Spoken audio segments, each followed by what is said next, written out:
Bueno, hola gente, ¿cómo están? Estoy de regreso ya que aparentemente el progreso de mi primer video va bastante lento. La verdad tengo planeado hacer serie de Locuendo.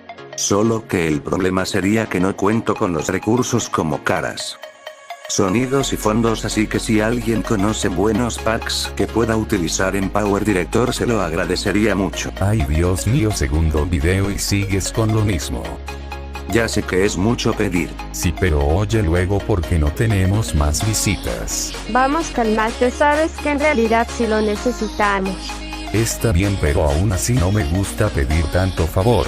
Wow, muchas gracias, seré.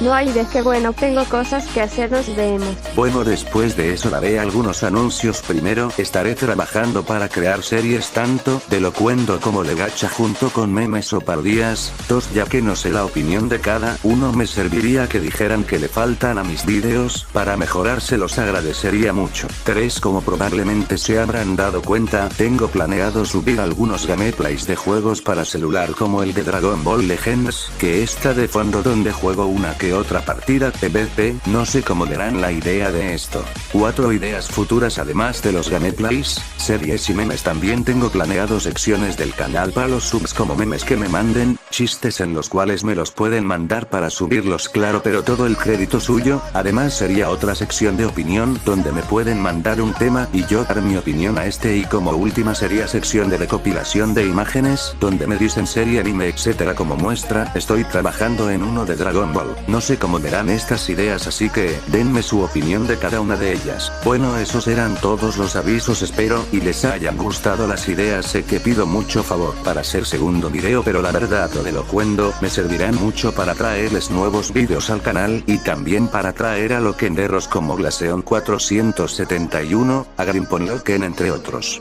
Claro, para no tomarlos por desprevenidos, les pediré si me lo permiten para que salgan en los videos. La verdad tenía pensado poner mi voz real a este video, pero la verdad como estoy pasando por la adolescencia, se escucha bastante rara en la grabación, por eso la reservo para más adelante. No sé la verdad por qué se escucha así, pero bueno, espero y les haya gustado este video y la participación de mis otros personajes. Sé que me faltó poner a Glay, pero la verdad no logré encontrar un lugar para incluirlo, tal vez en el siguiente video. Bueno, esto era todo lo que tenía que decir. La verdad espero que los que vean este video les haya gustado, ya que aunque van 2 días del primer video, en ese tiempo solo ha tenido 7 visitas, pero de todas maneras, es solo el inicio, aún falta mucho camino. Para mejorar la duración de los videos, trataré de darles más tiempo para que sean más largos. Bueno, esto era todo por hoy, espero y les haya gustado. No se olviden de darle like, suscribirse, comentar y compartirlo con sus amigos. Me pueden seguir por mi Instagram. Bueno, ya sin nada que decir, nos vemos en un futuro video. Hasta la próxima.